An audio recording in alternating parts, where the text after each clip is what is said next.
Girando os assuntos aqui no debate, em reação ao Supremo Tribunal Federal, que fixou a liberação de 40 gramas de maconha, a oposição avançou na Câmara dos Deputados com um projeto que criminaliza qualquer tipo de posse e porte de drogas. O PL, o PP, o Republicanos, o Podemos, o PSD e o PRD já indicaram os nomes dos deputados que vão compor a comissão especial destinada à medida. O colegiado terá o prazo de até 40 sessões para analisar a proposta. A ideia da oposição é que o relator, deputado Ricardo Salles, apresente o parecer depois de 10 sessões, para que a medida seja analisada em plenário antes mesmo das eleições municipais. Mesmo porque, Bellucci, estávamos discutindo desde o início do programa, durante 1 hora, sobre o quanto esse tipo de pauta movimenta o cenário político.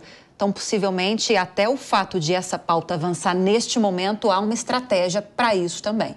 Certamente. Tem um caráter eleitoral. O Congresso, ele funciona a cada 2 anos aí com as eleições, ele fica em polvorosa com as eleições. Agora, o que é lamentável nesse tema é que ele foi decidido via Corte Suprema, né? Quando é um debate que se deve acontecer no Congresso. E muito se discute que o Congresso não decidia o tema, mas não decidir também é uma decisão. E o Supremo Tribunal avançou tanto que chegou a decidir até a quantidade. Inicialmente era uma maior quantidade, depois discutiu a quantidade, e isso em via de julgamento. Vamos lembrar que o papel de um tribunal é julgar uma demanda para o qual ele é provocada, tão somente, não estabelecer diretrizes gerais, criar legislações e tudo mais.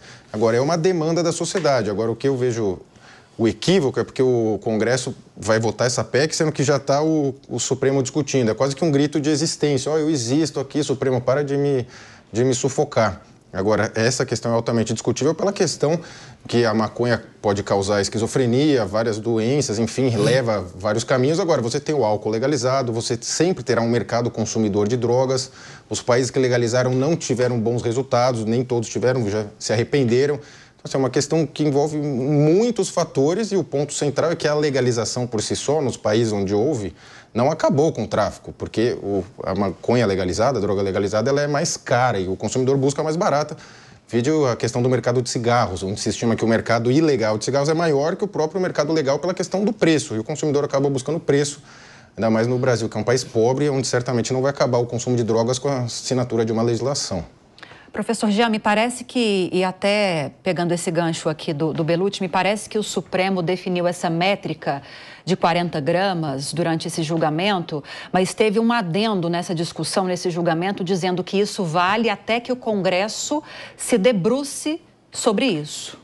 Exatamente. O princípio da inércia fala que o Poder Judiciário só age por provocação. Nem o juiz prestará tutela judicial, senão quando a parte interessada requerer nos casos de forma legal, artigo 2º lá do Código.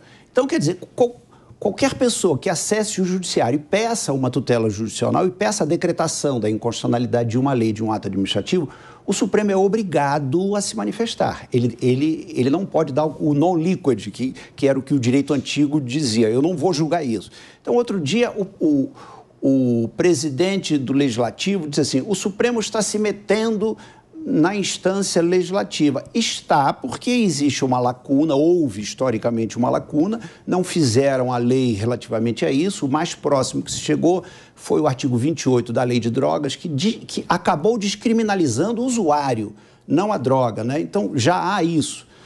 E o Supremo foi provocado e, em cima desta provocação, ele está emitindo um parecer. Se sair uma lei nesse íntere do Legislativo reativa a esta situação, ou esta lei vai ser constitucional e, se alguém provocar o Supremo, ele vai chancelar a constitucionalidade dela, ou, de novo, o Supremo vai dizer: não, esta lei é inconstitucional. Espera-se que a lei que surja como produto próprio do Poder Legislativo, no artigo 59 da Constituição, seja efetivamente uma lei constitucional. Então, a gente tem isso daí. E os 3 países mais conservadores e mais religiosos da Europa, Portugal, Espanha e Itália, já descriminalizaram. Desde 2001 que a droga em Portugal não enfrenta mais essa atração, não é, criminógena que a gente tem aqui. Então, isso aí são sempre reações sociais dos poderes, das sociedades. Ninguém quer conviver com a droga, obviamente, isso aí é um ponto dado, né? Mas é aquilo. a cachaçinha, o álcool, o uísque, a vodka, né, que são drogas lícitas e são drogas efetivamente, elas acabam disputando espaço na sociedade. Agora, Pacheco, logo que teve essa conclusão do STF, agora, claro, o Congresso vai se debruçar sobre isso, tem até essa deixa que eu citei que o próprio julgamento deu para que o Congresso defina essas métricas, né, para diferenciar o usuário de traficante. O Conselho Nacional de Justiça está pedindo para que seja feita uma varredura nos estados brasileiros para saber se a regra que foi aprovada no STF, que descriminaliza, né, descriminaliza a maconha para uso pessoal, está sendo cumprida. Você acha que está sendo cumprida? Olha, é muito cedo, né, para a gente ter esses dados, né? A lei, o acórdão, na verdade, a decisão do STF tem muito pouco tempo.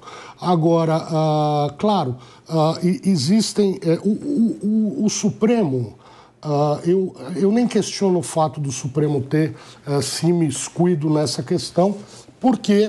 Se você for analisar ao fim e ao cabo, além de ter sido provocado, como disse o professor, e ele ter que se manifestar, se você for analisar profundamente a questão, trata-se de um direito, de uma garantia. Eu consumo o que eu bem entender, eu posso ter essa linha de raciocínio. Ou o Estado pode dizer, não, isso você não pode consumir. Né?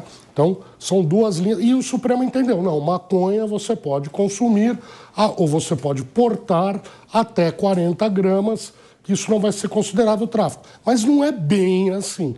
Por exemplo, se me pegarem, eu estou te vendendo que sejam 10 gramas, eu estou traficando. Né? O que o Supremo disse é que se uma situação que é só aquilo, pegaram ali o Luiz Fernando Pacheco portando 40 gramas de maconha. Não vou ser preso. Mas se me pegar vendendo 5 gramas de maconha, eu vou sim ser preso como traficante. Então, tá errada essa maneira como as coisas são colocadas e como elas vêm sido entendidas pela maioria da população, de que assim, há uma liberação geral. Não é bem assim. Agora, o Supremo demorou quantos anos para julgar essa ação? Também. Quase 10 anos para julgar essa ação. E o Supremo fez o que de pior ele podia fazer. É uma salada.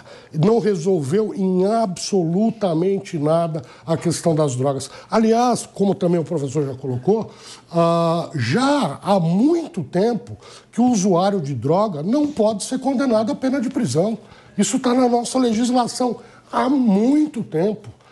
Então, o Supremo, na verdade, inovou, é uma inovação teórica que não tem consequência prática alguma. Na verdade, a ideia era de que você estabelecendo essa quantidade, você não pegasse, você não ficasse só prendendo aquele aviãozinho do tráfico. Era isso, só que o Supremo ele quis dar uma roupagem mais palatável para a sociedade, colocando isso como se fosse uma questão do usuário. Quer dizer, eles não enfrentaram, de fato, a questão. Agora o Congresso vem com essa proposta aqui, o Rodrigo Pacheco, que é advogado, não é meu parente, mas é meu amigo, e é advogado criminal, como eu, conhece a questão. O Pacheco, surpreendentemente, veio com essa história de criminalização de toda e qualquer droga. Então vamos criminalizar o cheeseburger, vamos criminalizar a cerveja. Por que o dono da Ambev é melhor que o dono da Boca de Fumo? Ou a cerveja ou o álcool não faz mais mal do que grande parte das drogas ilícitas? Ninguém bate na mulher, falta no emprego, bate nos filhos, deixa de trabalhar porque fumou um baseado no dia anterior. Mas a pessoa deixa de trabalhar, bate na família, bate nos filhos, bate na esposa, porque encheu a cara de cachaça. Então a nossa sociedade é muito hipócrita nesse ponto.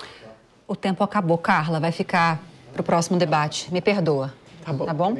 Agora, 3h59, fim do Linha de Frente de hoje. Muito obrigada pela audiência e pela companhia. Agora é hora do Evandro Cine, com 3 em 1. Evandro, bom programa. Fala, Lívia. Tudo bem? Um abraço para você e para todos aí do Linha de Frente.